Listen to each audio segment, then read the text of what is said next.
आज की कहानी हम लोगों का एक ऐसे लड़के का है जो जेल में सजा काटते हुए भी आईआईटी क्रैक किया और उसमें भी इतना जबरदस्त रैंक लाके किया कि कोई सोच भी नहीं सकता है। आज की कहानी नवादा का एक लड़का था सूरज कुमार।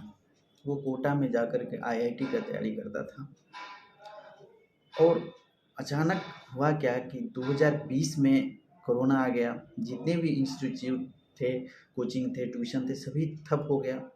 वो लड़का घर लौट के आ गया तो गांव में एक नाला को लेकर के लड़ाई हुई जिसमें एक आदमी का मौत हो गया, जिसमें सूरज कुमार को और उसके भाई को मुजरिम माना गया और उसे जेल की सज़ा हो गई।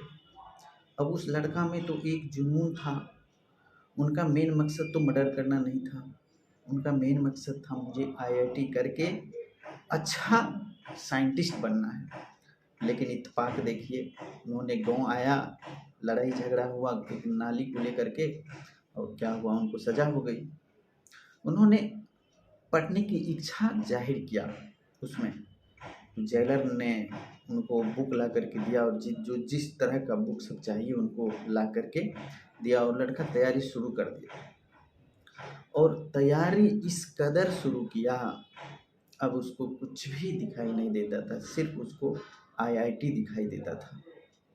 और जब आईआईटी का रिजल्ट आया तो उन्होंने न सिर्फ आईआईटी क्रैक किया बल्कि 54वां रैंक लाया, 54वां रैंक लाया था ऑल ओवर इंडिया में। और उनका एडमिशन टॉप कॉलेज जो इंडिया का होता है ना, उस रुड़की में हुआ।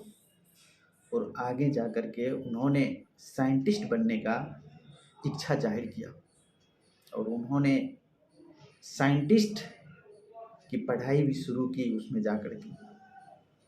तो कहने का मतलब है, जो होनहार हैं, जो कुछ करने के लिए निकला है, जिनका जो मेन मोटो है, वो अगर उस पे चले तो दुनिया के किसी भी तरह का डिस्ट्रैक्शन, दुनिया के किसी भी तरह का बाधा उस इंसान को आगे बढ़ने से नहीं रोक सकता। आप देख लीजिए, जेल में रह के आईआईटी क्रैक किया, उसमें भी 54वां रैंक अपने आप में मायने रखता है।